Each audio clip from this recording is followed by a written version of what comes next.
Bonsoir, bonsoir à tous, mes frères et sœurs, mes amis de Facebook. Je vous bénis dans le nom de Jésus. Voilà, c'est à nouveau Malten Bala pour ce temps où j'ai l'opportunité de partager la parole, vraiment ce que le Seigneur a mis dans mon cœur ces derniers jours. Je n'ai pas voulu le garder pour moi-même, comme je vous le disais dernièrement. Nous sommes en train de parler de la rédemption, la mort et la résurrection de Jésus-Christ, ce que ça nous a apporté, en tout cas à tout celui qui le reçoit comme Seigneur et Sauveur. Et on est en train d'explorer ce thème au travers, ces derniers temps en tout cas, de l'histoire du Fils prodigue. Mais le passage de base que nous utilisons pour référence pour le thème de la rédemption, c'est Colossiens chapitre 1, le verset 12 au verset 14. Je regarde l'heure, comme ça je calcule mon temps. Alors, Colossiens chapitre 1, verset 12 à 14, l'apôtre Paul est en train de parler à ceux-là qui ont reçu Jésus-Christ dans cette ville de Colosse, et il leur dit qu'ils doivent apprendre à rendre grâce à Dieu, qu'ils n'ont peut-être pas bien saisi la portée de ce qu'ils ont reçu en Christ quand ils ont accepté Jésus-Christ comme Seigneur et Sauveur. Ils ont reçu il y a quelque chose de puissant qui s'est passé spirituellement. Ils ont été transportés de la puissance des ténèbres, du royaume des ténèbres, au royaume du Fils de son amour. C'est ça qu'il leur explique, en qui nous avons la rédemption, la rémission des péchés. L'apôtre Paul était en train de leur expliquer que ce que nous avons reçu en esprit n'est pas quelque chose de banal, c'est quelque chose de puissant.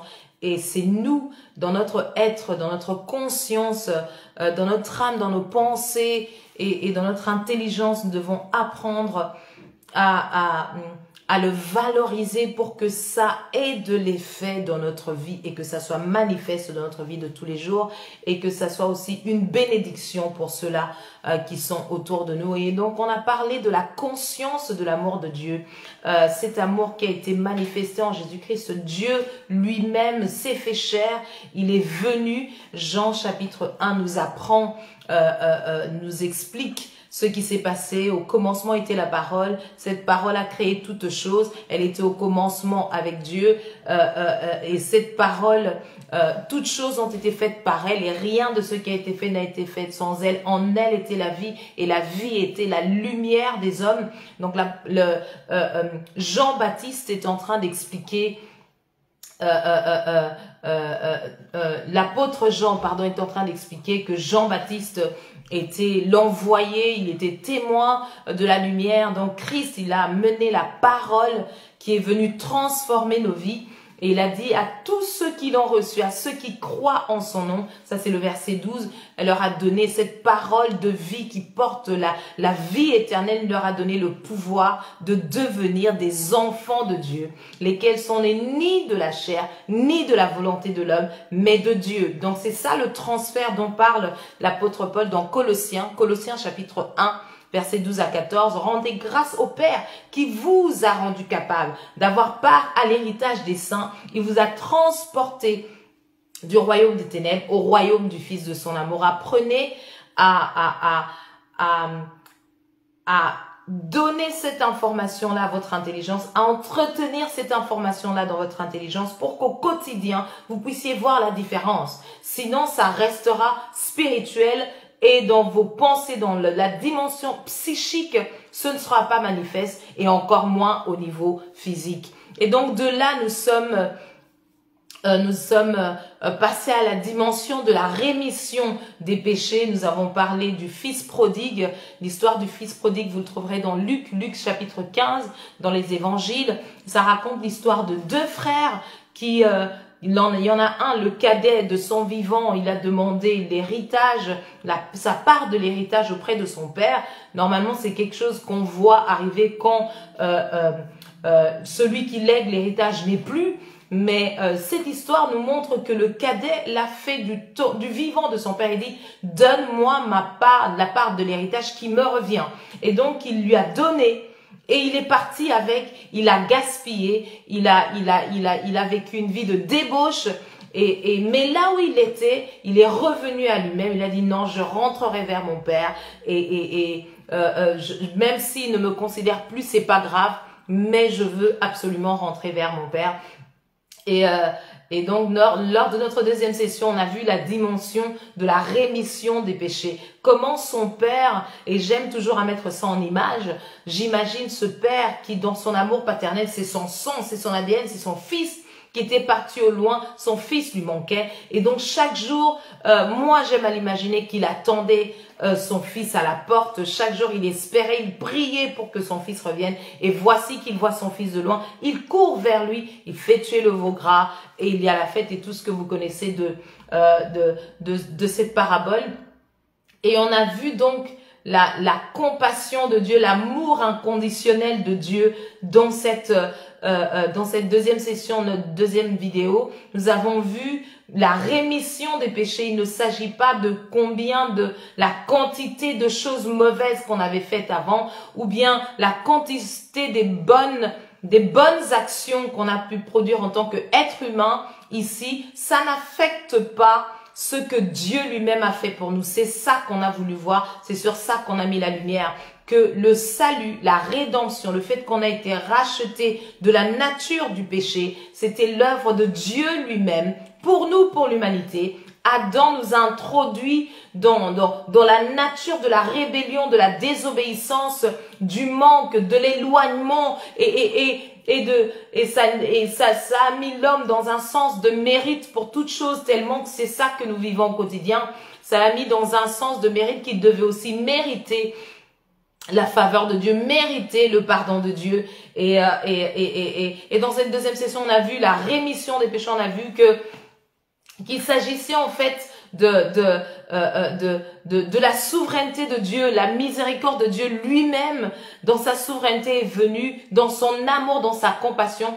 Et donc ça donne sens à ce passage que nous connaissons, qui est un passage classique pour tout celui qui est né de nouveau, Jean 3,16, car Dieu a tant aimé le monde qu'il a donné son Fils unique, afin que quiconque croit en lui ne périsse point, mais qu'il ait la vie éternelle.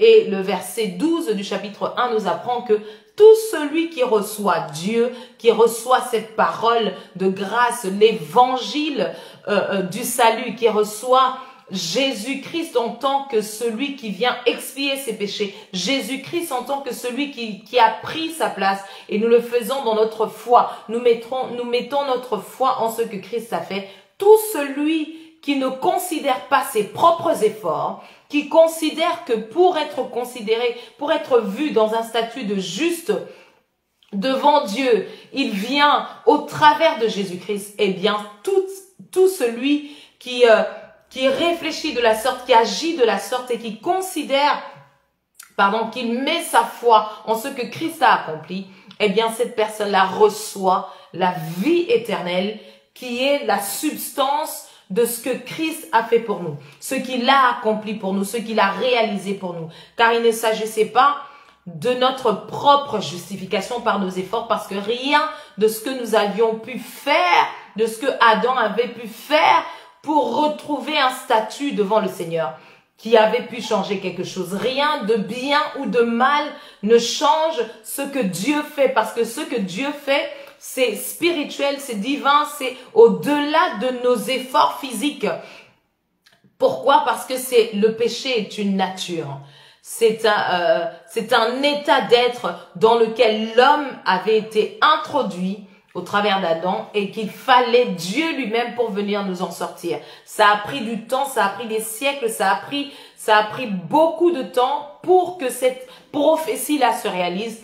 Et ça a été matérialisé. Marie a reçu la grâce d'avoir part dans ce plan-là de Dieu, et elle a porté l'enfant Jésus, elle a donné naissance à l'enfant Jésus qui a vécu, qui a fait le ministère et qui a obéi jusqu'à la perfection dans son sens humain pour manifester la vie de Dieu qui était en lui. Et nous rendons grâce à Dieu parce que son obéissance nous a ramenés dans la gloire de Dieu, nous a ramenés dans la puissance de Dieu, nous a ramenés, la miséricorde de Dieu est venue vers nous. Et du coup, en passant, lors de la troisième session, on a parlé du Fils du fils cadet et de l'aîné, on a voulu mettre la lumière dans la 3e et la 4e session. On a voulu mettre la lumière, surtout la 3e session, je pense, oui. On a voulu mettre la lumière sur l'attitude du fils aîné, que la grâce ne se mérite pas. L'attitude du fils aîné était celui que nous connaissons de tout celui qui n'a pas compris tout simplement que la grâce ne se mérite pas. Rien de ce que je peux faire, même en étant né de nouveau, c'est toujours la même pensée du salut que nous avons reçu quand nous acceptons la seigneurie de Jésus-Christ dans nos vies comme notre sauveur, et donc il vient régner sur nos pensées, sur notre vie pour nous conduire dans toute la vérité par son esprit, le Saint-Esprit. Eh bien, tout celui qui n'a pas compris cette dimension cherchera les faveurs de Dieu, cherchera à faire des choses comme pour gagner un bonus, mettre des points et que les bénédictions de Dieu puissent se matérialiser dans sa vie parce que lui il arrive à temps à l'église, parce que il sert tellement bien avec excellence dans le département, le ministère qu'il est, parce que il est dans plein de choses pour le Seigneur, et donc le Seigneur ne voit-il pas combien il est occupé à le servir et à manifester cet amour qui vient de lui pour les frères, vraiment. Et donc il devrait être le premier à être béni, être le premier à voir l'expansion dans tout ce qu'il entreprend. Eh bien non. Que ce soit le pire des pécheurs, le plus vil, celui qui est mal éduqué, qui vient d'une famille qui n'a pas pris le temps de s'occuper de l'éducation de cet enfant, et celui qui a vécu d'une manière correcte, et toutes ces personnes-là se retrouvent, si je dois donner une image, devant le Seigneur, au moment où on parle d'où vient le bénéfice du salut, d'où vient la manifestation des bénédictions, Dieu répondra, tous les deux sont logés à la même enseigne, parce que la grâce ne se mérite pas. Il y a une parabole qui me vient à cœur, qui donne l'image de cette parabole du fils prodigue. Je rappelle que cette parabole, le contexte de cette parabole, Jésus est en train de parler de la joie qu'il y a dans le ciel, quand la joie du salut, donc la joie la fête qu'il y a dans le ciel quand une seule personne qui était païenne vient à lui, et il a donné l'explication de cette famille, le père et ses deux enfants.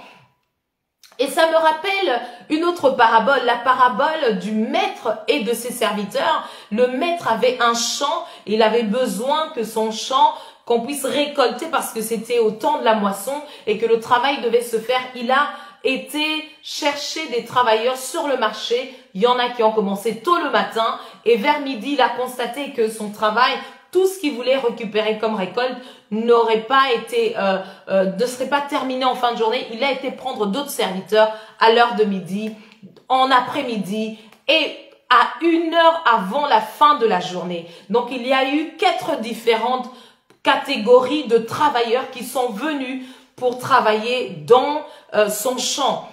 Et pour les premiers groupes des travailleurs, il leur avait donné un montant. On va donner un exemple. On va dire que c'était 1 euro. Il leur avait dit que c'était 1 euro, par exemple, qu'il leur donnerait à chacun pour ce qu'il ferait.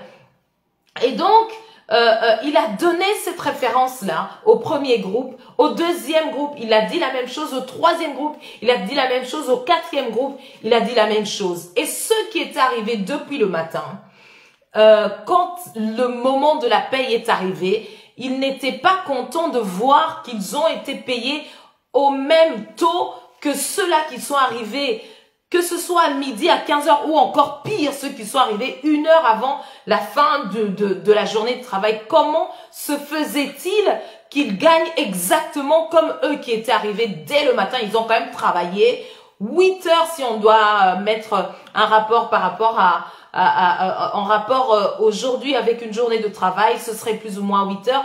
Comment est-ce que ceux qui étaient arrivés dès le matin ont le même paiement que ceux qui sont arrivés 1 heure avant la fin de la journée? Et donc Jésus est en train d'expliquer, il dit, ça fait référence au regard que nous avons de la grâce que nous recevons de la part du Seigneur. Le regard que nous avons, c'est un regard de mérite. Je fais, et donc même en étant enfant de Dieu, franchement, Dieu doit faire la différence quand même. Dieu fait la différence entre ceux qui le servent et ceux qui ne le servent pas. Cette pensée n'est pas de Dieu. Cette pensée n'est pas de Christ. Cette pensée ne correspond pas avec ce que Dieu lui-même a prévu de faire et comment est-ce qu'il a prévu les choses. Il n'a pas déterminé que certains d'entre nous auraient plus et d'autres moins selon ce que nous on ferait. Sinon, ça annule la croix. Sinon, ça annule la puissance de ce que Jésus a fait et qu'il a expliqué très bien qu'il ne s'agit pas de vous. C'est moi qui suis venu avec un cadeau. C'est moi qui ai apporté le cadeau. Votre service est rendu en reconnaissance, en réponse sur ce que moi j'ai donné. C'est parce que nous avons compris, nous avons reçu l'amour de Dieu, que chacun à son niveau est en train de servir, que chacun à son niveau est en train de manifester une dimension, un temps donné de sacrifice de notre vie. Et donc, inconsciemment dans notre mentalité, il est de notre devoir de veiller à ce que nous puissions pas tourner ça comme un gage pour dire j'ai travaillé autant, je suis actif à ce niveau d'intensité, eh bien Dieu, je devrais quand même être rémunéré à une certaine dimension. La dimension de la récompense, de la rémunération dans la grâce de Dieu, dans l'évangile de Jésus-Christ n'existe pas. Nous servons en tant que des fils dans la maison, des fils responsables qui entretenons notre maison tout simplement. Parce que je suis né là, je vais veiller au bien-être. Parce que je suis né là, je vais veiller que ce soit propre. Parce que je suis né là, je ne vais pas laisser la saleté n'importe comment dans notre lieu de vie familiale. Donc, c'est la même pensée que Jésus était en train de leur expliquer dans cette parabole. Il disait, c'est moi qui ai déterminé le montant. On n'avait pas négocié avec vous pour savoir que je payerais autant à certaines personnes et pas autant à d'autres personnes. Je salue mon père spirituel qui nous regarde en ce moment, pasteur Adédayo Babalola, je le bénis dans le nom de Jésus. Et donc, je disais que ce maître a expliqué, il a dit, il ne s'agit pas de vous, vous ne me dites pas combien je dois payer à ceux qui sont arrivés à la dernière minute. C'est moi qui décide ce que je suis en train de faire. C'est moi qui a mis la barre de comment est-ce que je voulais fonctionner. Et c'est ça l'explication de la grâce de Dieu. C'est un don, c'est un cadeau qui nous est donné à tous de la même manière. Nous venons à lui sur le même pied d'égalité. Il n'y en a pas un qui est plus que l'autre parce qu'il y en a un qui a grandi dans une bonne famille, il n'a pas eu le temps, l'opportunité, peu importe le mot qu'on mettrait là, qu'il puisse pécher, d'être un voleur ou d'être un persécuteur et que l'autre vraiment, Dieu a dû faire un travail, oulala, ça a dû être terrible. Non, non et non. C'est sur la base de Dieu lui-même envers nous. C'est sur la base de ce que lui a décidé qu'il allait nous donner. Et il a décidé qu'il allait nous donner Jésus-Christ, rien sur la base de personne. Et c'était avant la fondation du monde. Donc personne d'entre nous, comme c'était l'exemple dans la parabole du fils prodigue, le fils aîné était en mode « mais quoi ? Comment est-ce que ça se fait qu'il y a une fête ici? C'est pas possible. Moi, je suis là, Père. Tu ne m'as même jamais donné un seul chevreau pour que je puisse célébrer avec mes amis. Mais voici que ton fils qui a gaspillé tous tes biens avec des prostituées. Franchement, là, je comprends pas.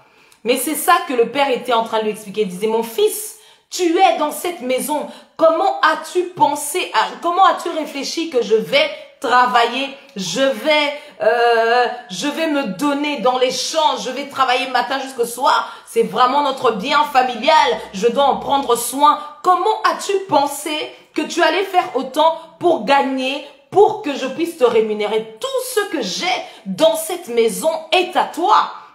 De la même manière que le maître a dit à ses serviteurs, à ses différents serviteurs, c'est moi qui ai mis là-bas, vous n'allez pas me dire combien je dois payer à qui, combien, c'est moi qui décide.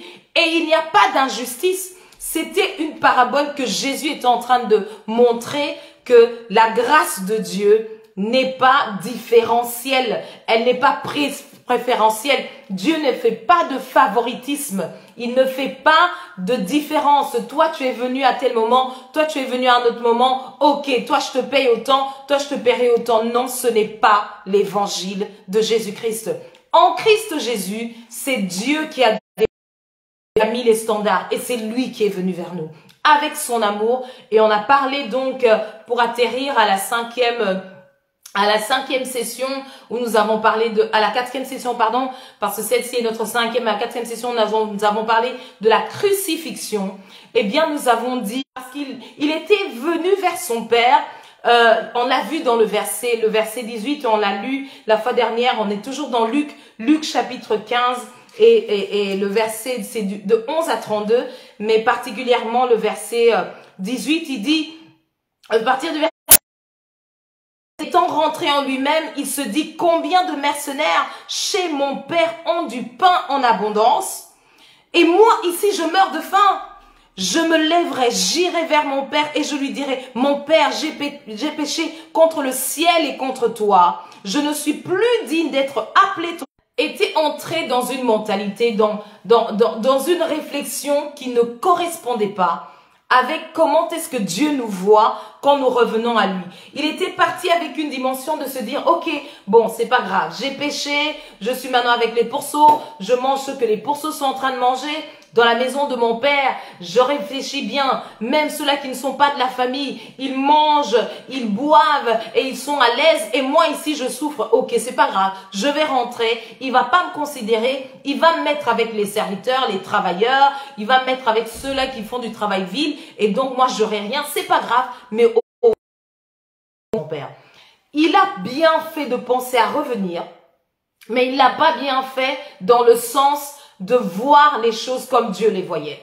Dieu attendait celui qui vient avec un cœur repentant. Le Père attendait son Fils. Il attendait celui pour dire, nous avons besoin de faire très attention à comment est-ce que nous nous regardons, l'image que nous avons de nous-mêmes dans la présence de Dieu, l'image que nous portons nous-mêmes dans les choses de Dieu. Tellement des choses nous ont été dites, tellement de voix peuvent parler dans notre relation. Devoir de fixer les yeux sur Christ et de garder un langage qui correspond à ce que Dieu dit de nous. S'il dit que nous sommes la tête, c'est ça que nous déclarons. Je suis la tête et non la queue. Je suis devant et non derrière. Toute arme forgée contre moi est sans effet. Tout celui qui s'élève pour que mon cœur soit disposé à recevoir. C'est notre mentalité qui nous met dans une disposition de réception ou pas de la part de Dieu dans la vie chrétienne. Et c'est ça souvent le besoin que nous avons, le problème, pour ne pas dire le problème que nous avons dans la marche avec le Seigneur. La crucifixion, le besoin est de garder les yeux à se dire, ce n'est ni par force, c'est par l'Esprit de Dieu. Ce n'est ni par force, ni par puissance, c'est pas moi-même qui avais pu le faire, je n'aurais jamais pu le faire. Ni maintenant, ni demain, c'est Dieu lui-même qui l'a fait pour moi. Et moi, mon devoir, c'est de garder mes yeux là, d'y croire et de grandir. Nous avons commencé avec cette pensée sur la rédemption. Nous sommes là pour continuer et demeurer. Vraiment, mon désir en ce soir, et le sous-thème, c'est la parole qui dit que la vie, la mort et la vie sont au pouvoir de la langue. Ça se trouve dans Proverbes chapitre 18, verset 21. La mort et la vie sont au pouvoir de la langue. Quiconque l'aime en mangera les fruits. Donc, la manière de concevoir les choses de Dieu, si c'est comme ça que nous les percevons, c'est comme ça que nous allons les déclarer et ce que nous déclarons définit notre atmosphère. Nous avons le devoir de nous assurer que la manière dont nous réfléchissons et la manière dont nous parlons, nous confessons, rester bébé spirituel pendant tout ce temps-là, ne pas grandir spirituellement parce que soit nous avons pris les choses à la légère par rapport à la grâce de Dieu que nous avons reçue, nous ne l'avons pas valorisée, soit la considération, l'image que nous avons nous-mêmes de Dieu envers nous. Dieu ne m'aime pas, Dieu fait ça pour les autres, pas pour moi parce que je ne suis pas digne, je ne mérite pas son amour. Nous avons besoin d'aller revoir la parole et de comprendre corps. Quand nous comprenons que ce n'était pas par nos propres efforts, nous revenons à Dieu. Et l'image que nous avons en revenant à Dieu, c'est de fixer les yeux sur Christ, garder nos regards sur Christ et se dire qu'il s'agit de lui tout le temps. C'est la même avec le Seigneur et ensuite pouvoir servir dans une nouvelle dimension, dans la dimension de la joie du salut et pas dans la dimension de celui qui ne sait pas qui il est et qui porte son service comme une monnaie d'échange devant le Seigneur. Comme pour dire, voilà, excusez-moi, voilà les points que j'ai gagnés. Est-ce que tu peux me bénir? Non, ce sera en reconnaissance. Waouh, je vois combien ton amour a été puissant. Qu'est-ce que je ne peux pas faire pour toi? Dis-moi seulement qu'est-ce que c'est. Et c'est alors que le Saint-Esprit commence à nous inspirer et nous pouvons voir et comprendre.